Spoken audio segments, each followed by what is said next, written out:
오늘은 개념 있는 그리스도인 시리즈 11번째 시간입니다. 생각하는 인간은 단지 떠오르는 생각을 따라 사는 존재가 아닙니다. 진정한 사고는 기준을 중심으로 개념을 정립하고 그 개념을 통해 세상과 자신 그리고 하나님을 해석하는 능력으로 이어집니다. 즉 우리가 정의를 내리는 것들은 이미 우리 안에 있는 기준과 개념에 의해서 정의가 내려지는 것입니다. 우리는 삶 속에서 수많은 개념들과 함께 살아갑니다.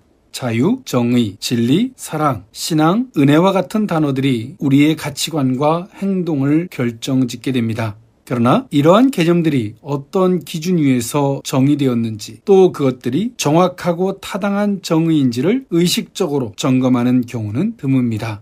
바르게 정의되지 않은 개념은 오해와 혼란을 낳고 일관된 기준 없는 개념은 삶을 왜곡하며 검토되지 않은 개념은 사고를 멈추게 만듭니다. 오늘부터는 개념 있는 정립의 여정을 살펴보고자 합니다. 올바른 개념 정립을 위해서는 기준을 이해할 필요가 있습니다. 기준의 이해란 내가 의식적이든 무의식적이든 삶과 사고의 근거로 삼고 있는 기준이 무엇인지 점검하는 것입니다. 이해라는 단어는 국어사전에서 사리를 분별하여 해석함, 깨달아함 또는 잘 알아서 받아들임, 남의 사정을 잘 헤아려 너그러이 받아들임이라고 정의되어져 있습니다. 이 정의에서 알 수 있듯 이해란 단순히 아는 것을 넘어서 분별하고 깨닫고 수용하는 복합적인 인식의 과정입니다.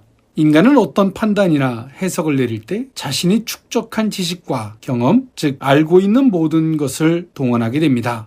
그러나 그 모든 인식 활동의 배후에는 기준이라는 틀이 작동합니다. 우리는 의식적으로 인지하지 못할지라도 항상 어떤 기준을 전제한 채 생각하고 판단하며 살아갑니다. 이 기준은 사고와 해석의 출발점이며 우리가 세상을 바라보는 틀이자 개념을 정립하는 기초가 됩니다. 문제는 대부분의 사람들이 이 기준을 자각하지 못하고 살아간다는 것입니다. 기준이 모호하거나 왜곡되어 있다면 판단은 쉽게 흔들리며 삶의 방향 또한 어긋날 수밖에 없습니다. 우리가 당연하다고 여기는 생각들 중에 상당수는 사실상 의식적인 선택이 아니라 무의식적으로 내면화된 결과인 것들이 많습니다.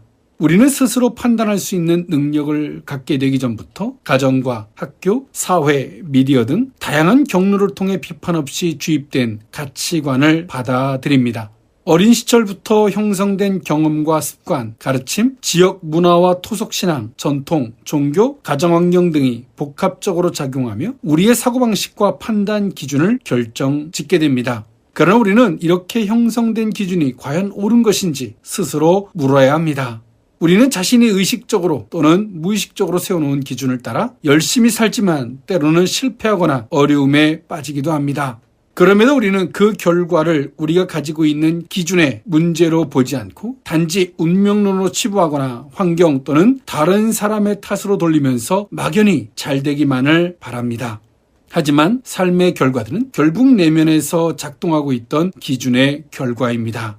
따라서 지금 내 삶에서 일어난 결과가 어떤 기준에서 비롯된 것인지, 내 사고 속에 어떤 기준이 작동하고 있는지를 깊이 살펴볼 필요가 있습니다. 기준이 분명하지 않으면 세상과 사물을 바라보는 관점은 줏대 없이 흔들리고 판단과 행동도 역시 일관성을 잃게 만듭니다. 같은 현상을 보면서도 사람마다 전혀 다른 결론에 이르는 이유는 지능이나 정보량의 차이 때문이 아니라 각자가 가지고 있는 기준의 차이가 있기 때문입니다. 결국 삶의 방향과 그 결과는 무엇을 기준으로 삼고 있느냐에 따라 결정된다고 해도 과언은 아닐 것입니다. 그렇다면 그리스도인에게 있어 기준은 무엇이어야 할까요? 그 답은 분명합니다. 바로 하나님의 말씀, 곧 성경이 되어야 합니다. 하나님의 말씀을 삶의 기준으로 삼고 세상을 바라보는 사람은 자신의 정체성을 그리스도인으로서 분명히 아는 사람입니다. 반대로 그리스도인이라 말하면서 사고의 기준이 성경이 아닌 사람은 이미 신앙의 방향을 상실한 상태가 될 것입니다. 기준에 의해 삶의 방향이 결정된다고 해도 과언은 아닐 것입니다. 기준이 잘못되어 있으면서 하나님이 기뻐하시는 삶을 살 수는 없습니다. 이와 같이 이 시대를 살아가는 성도들의 모습이 영적인 해안이 있고 분별력이 있는 지혜로운 삶이 되어야 할 줄 믿습니다. 오늘 하루도 우리가 의식적이든 무의식적이든 사고하는 기준이 무엇인지 냉정하게 돌아보고 성령의 조명을 받는, 또 성경에서 말하는 올바른 기준으로 정립되어지는 성도들의 복된 발걸음이 될 수 있기를 주님의 이름으로 축원합니다.